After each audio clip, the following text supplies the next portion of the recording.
become the single most unifying factor for the nation. And today, President Uhuru Kenyatta is the only living retired president, because we had President Jomo Kenyatta, he's late. We had President Mwai Kibaki, he's late. We had President Moi, he's late. So the only former president that we have who is living is President Uhuru Kenyatta. And therefore, he must be the father of the nation. He cannot be dragged into partisan politics, because the nation is a fragile democracy. At any point, we can move and we can be divided, because us as partisan politicians, we can divide the nation. There must be that one person who can be a uniting factor, and that should be a former head of state. So I just want to say that it is important for President Uhuru Kenyatta to guard that, to guard the sense of unity that he can provide to this nation. Wacha niwaulize, Uhuru Kenyatta mnasema ameenda retire? Kweli mkipima ameenda retire? Anatafuta nini? Wacha tuhesabu. Mimi kwa sababu nimekuja hapa na mnisikize vizuri na msichukulie msaa. Uhuru Kenyatta anafaa kwenda, kwanza yeye ni tajiri by nature. Kabla hujaamka alizaliwa kwa mattress, ako vizuri.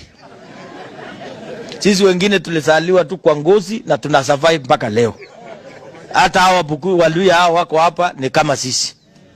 Now, ladies and gentlemen, according to the clip that we have begun with, that is the voice of the current Omabay Governor Gladys Wanga addressing the former head of state, President Uhuru Muigai Kenyatta.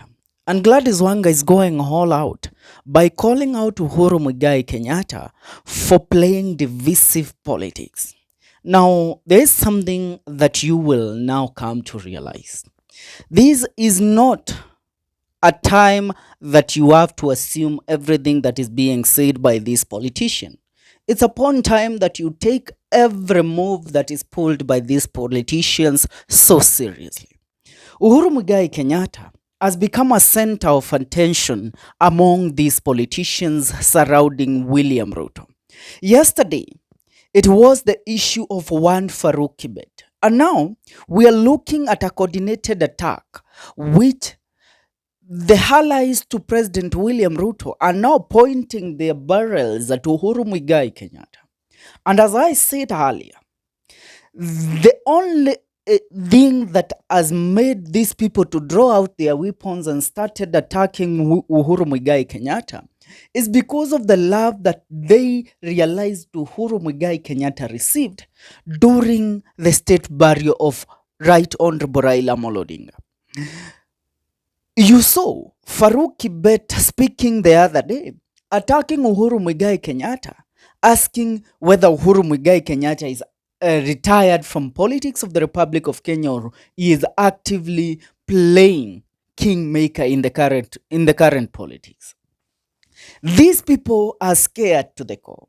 These people knows that the person that can actually make them a one-term government or a one-term regime is Uhuru Muigai Kenyatta. But William Ruto is not playing this card very well, because this card will destroy him completely.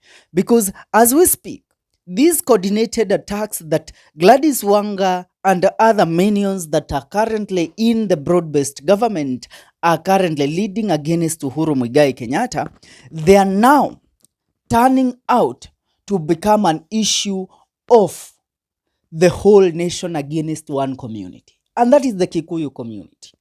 Because as we speak right now, every leader from Mulima who tries to rise above the ties of the politics of William Ruto is labeled a tribal leader, is labeled as a person that has destroyed or his reputation is not anyway sellable to the people of the Republic of Kenya. And that is why they are now trying, because Rigathi Gachagua has stayed away from the politics of the Republic of Kenya since the death of one Right Honorable Raila ODINGA. So they have nothing against Gachagua right now, because Gachagua hasn't spoken for about a week or so. Now, they have seen, apart from Gachagua, there is another bigger threat. And the bigger threat is Uhuru Muigai Kenyatta. And how is Uhuru Muigai Kenyatta a big threat to these people? It's because of the reception that Uhuru Muigai Kenyatta received in Bondo during Raila Amolo Odinga's burial, and also the reception that Uhuru Muigai Kenyatta received in Nyayo Stadium during the state burial of Right Honorable Raila Amolo Odinga. William Ruto was not cheered as Uhuru was cheered. William Ruto received some cold reception compared to Uhuru Muigai Kenyatta. And that actually did not sit well with him. So he has actually now formulated a way to discredit the reputation of Right Honorable Uhuru Muigai Kenyatta. And that is by deploying a cocoon of his minions to actually attack Uhuru Muigai Kenyatta. Farouk Kibet, Oscar Sudi, Aaron Cherwot, now Gladys Wanga. Listen, they saw the reception the Luo community and the love the Luo community has on Uhuru Muigai Kenyatta. This is love that cannot be bought. This is love that was built by Uhuru Muigai Kenyatta through his association and his affiliation to Raila Amolo Odinga. And because Uhuru Muigai Kenyatta and Raila Amolo Odinga had a board that the people of the Luo Nyanza actually embraced and loved, now William Ruto sees that that board, Uhuru Muigai Kenyatta, can use the love the people has for him to play politics against him, because they know Uhuru Muigai Kenyatta last month went ahead to relaunch the Jubilee Party through the Jubilee National Delegates Convention meeting. Now they see that the candidate Uhuru Muigai Kenyatta will back for presidency will actually be supported or be voted by the people of the Luo Nyanza. And that is a region that William Ruto is counting on so much to vote him in come the year 2027. So they have to do everything in their power to ensure that they discredit and interfere with Uhuru Muigai Kenyatta's legacy. But here is where they fail.